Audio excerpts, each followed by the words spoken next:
मला मुळातच असं वाटतं की अभिनय क्षेत्रात शिरण्यापूर्वी मी हे करत असल्यामुळे मला त्याचा आधी एकतर अभिनेत्री म्हणून खूप फायदा झाला.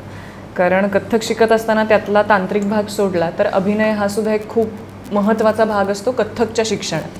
आणि मी थिएटर त्या काळात केलं नाही, पण मी कथ्थक करतच होते अनेक वर्ष. त्यामुळे मला त्याचा फायदा झाला ह्या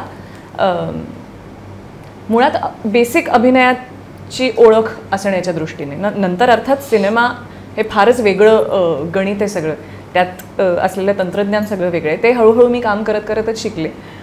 पण अभिनेत्री म्हणून तो प्रवास सुखकर होण्यासाठी मला कथ्थकचा कायमच उपयोग होत आला आहे. आणि ह्या सिनेमाच्या बाबतीत मला खास असं वाटतं, पिरियड फिल्म आहे. जरी आपण त्याचा काळ काही कमिट केलेला नसला तरीसुद्धा ती पिरियड फिल्म आहे. आणि त्या काळासाठी लागणारी एक विशिष्ट बॉडी लँग्वेज असेल किंवा संगीताची थोडीफार जाण असेल किंवा थोडाफार जो काही नृत्य त्याच्यात आहे, त्या सगळ्यासाठी मला 100% कथ्थकचा फायदा झाला. म्हणजे ते नसतं तर करता नसतं आलं का हा मुद्दा नाही, पण ते आहे म्हणून मला असं वाटतंय की मला अजून 100% पेक्षा जास्ती माझ्याकडनं देता आलंय. नाही, आणि ती कदाचित ती म्हणली ते खरं आहे की ती कथ्थक शिकली आहे, तर ते एका कथ्थक डान्सरमध्ये जे ग्रेस असते ना, म्हणजे त्याच्यासाठी नृत्य आवश्यक नसतं.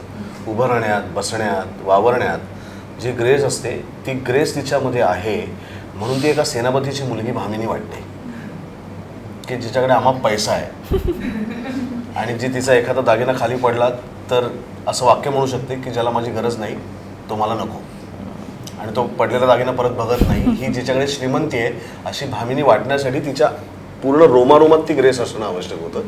ज्याचा मला असं वाटतं की म्हणजे वैज्ञानिक कामही त्याच्यावर अभिनेत्री म्हणून केलं आहे, पण ज्या कथ्थकचा तिला डेफिनेटली फायदा झाला असेल.